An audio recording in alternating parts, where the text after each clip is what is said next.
I'm your host, Siraj Rich King. I'm Pooh Akhenaten Hotep. And man, we are here with another episode of the Artist Access. And I am here with my brother, the one and only, Mr. Macyoufunny.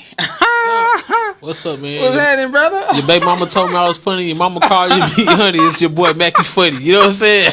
Yeah, my brother. What's going on, man?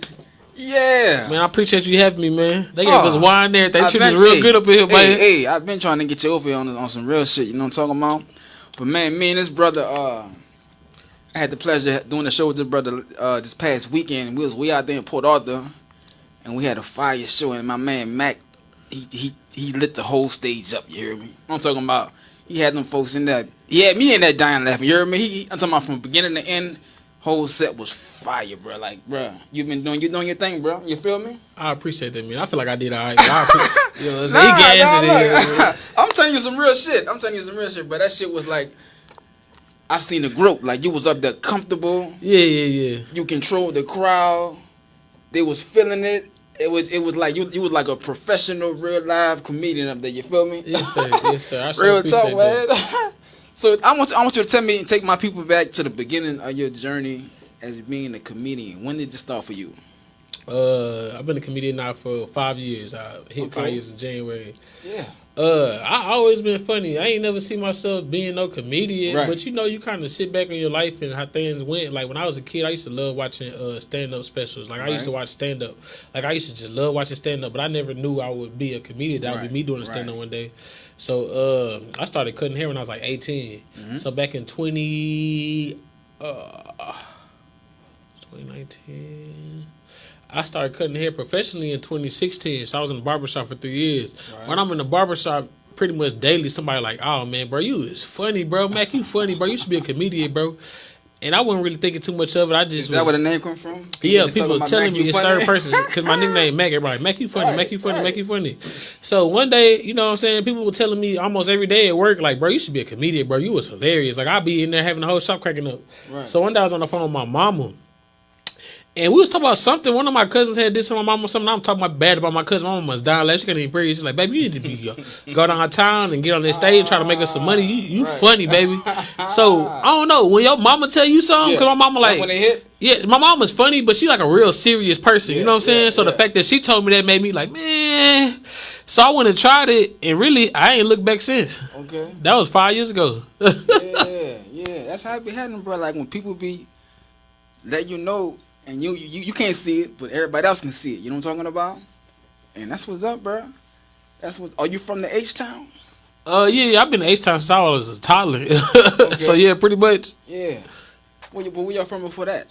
My people from Louisiana. My mama from That's what I thought. My mama from West Monroe, Louisiana. My daddy from Shreveport. But I was born in New Jersey. My daddy had some businesses up there, and that's where he started having his kids. He got married and brought a house, started a family up there. Then he brought us down to Houston, and that's where we've been there ever since. Yeah. Now, since you've been a comedian, you also have tapped into the poetry lane, huh? Yeah. How Man, did that come about? Little known fact, I've been writing poetry since I was like a kid. Like in high school, I used to like write girls' poems and stuff like that. Yeah. And I'm really cold with that poetry stuff, man. Yeah. So, it was the reason I got on the poetry scene. It was an accident. Like, God working mysterious ways. Right. So my homeboy was in town. It's funny because my homeboy in town right now. I'm probably gonna hang out with him, man, after I finish with this. Yeah. And he wanted to go to a show. So I went to this show, and I don't know if they ended earlier or it was raining and they was closed. So we ended up going around to see to the right to the local seat. I've been hearing comedians talk about that. Yeah. But the local seat at the time was mainly poetry. Right. So I fell off in there and met a bunch of people. I started going over there, and I was like the only comedian going over there. So at the time, I was producing shows a lot. So I was doing comedy shows. So I had went to go do I had went to attend the We Go Live show, and I was like, bro, the energy here crazy. Yeah. So I tried to produce my own poetry show. When I tell you it was a success, man, that whole year I was just doing poetry. I wasn't even doing no comedy shows. Right. I remember this little era. Yeah. Right. But I tapped in with the poetry last year. I said I was gonna do it, but I just never. So hold on. So what made you you went to a We Go Live show? Yeah. And that inspired you. I'm gonna throw my own poetry show. Yeah, because I knew some poets just from being around doing open mic stuff like that. So you just went straight off into I'm gonna put my own show together. Well, I was already doing comedy shows. You was putting your own comedy show together too? Yeah. Okay. At the time, I had probably done like 10, 15 comedy shows. Okay. And I was like, man, let me try to do what I know about the comedy. With the poetry. But that was my biggest show I had ever done at the time. That was the biggest event I had. We damn near sold out the show when I did the poetry. And I was like, oh, poetry, a market. You know what I'm saying? People spend money for some poetry. Oh yeah. So, that brings me to my next question. I was going to ask you, so you haven't been doing the shows, right? Are you going to start bringing back doing your poetry shows? Because I've been on a couple of your poetry shows. You know what I'm talking about? I ain't did no poetry or no comedy or nothing like that. I ain't done a producer show since last year. I did one show, and it was an R&B showcase. My first R&B showcase. Right. It didn't really go that good, but I've been thinking about bringing it back. I just ain't. Why not? I mean, it worked. I was putting all of my own money into that, man, Right. and everybody didn't see the vision how I was, and any loss that I was taking was on me. Now I take all my loss to the chin, but Right. I don't know. After a while, I kind of got doing. I said I want to do stuff a different way. I had to really sit down and it got to make sense. If it makes sense, I'll do it. But I ain't finna just be doing stuff, pouring thousands of dollars of my own money into stuff. You artists, you know what I'm talking about. Yeah. Now also, so you didn't do some comedy. Mm-hmm. You done got on stage and did some poetry. Yeah. Now, since I've been on you, I also didn't see you get on stage and be a rapper. So when did this whole rapping thing come together? The rapping thing was first, man. So wait. Every time I asked you about what you did, you it was like that was first. So the poetry, you've been doing poetry. Okay, I'm naturally funny. Like I'm funny, like in regular conversation. But when I was a kid, I wanted to be a rapper. Like every kid, see the people on TV drive the blaze car without that jewelry. Like, I want to be a rapper. Yeah. And rapper just never worked. I actually had some songs that people like, bro, you need to release that.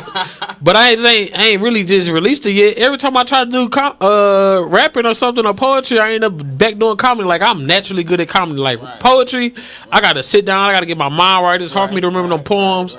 Rapping, I'll be up there trying to rap and forget the words to my own song. Cause I be so nervous. But comedy, like I don't even gotta try. I'm just man. I'm up there in Port Arthur freestyling, talking about Port Arthur. Lunch door out here 45 minutes. I ain't see nothing. And that's off the top of the dome. I'm so naturally gifted as a comedian. Nothing has ever went as good as comedy.